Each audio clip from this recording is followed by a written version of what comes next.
আবারও বাংলাদেশের মতো দেশ ছেড়ে পালালো প্রধানমন্ত্রী। হ্যাঁ, ঠিকই শুনছেন, গণবিদ্রোহের দাবি মেনে নিয়ে নত স্বীকারে বাধ্য করল সেনা।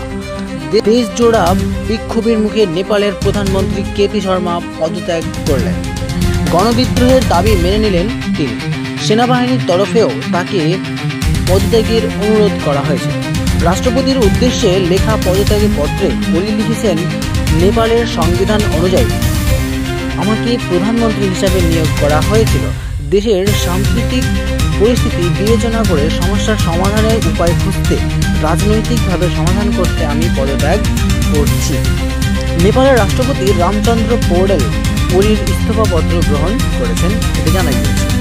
ওলির পাশাপাশি তার মন্ত্রিসভার সদস্যরাও বিক্ষোভের মুখে পড়েছেন। মন্ত্রীদের অনেকের বাড়িতে আগুন ধরিয়ে দিয়েছেন উত্তেজিত জনতা।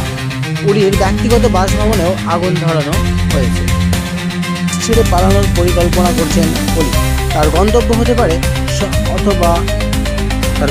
হতে পারে দুবাই অথবা সৌদি, বিভিন্ন জায়গায়।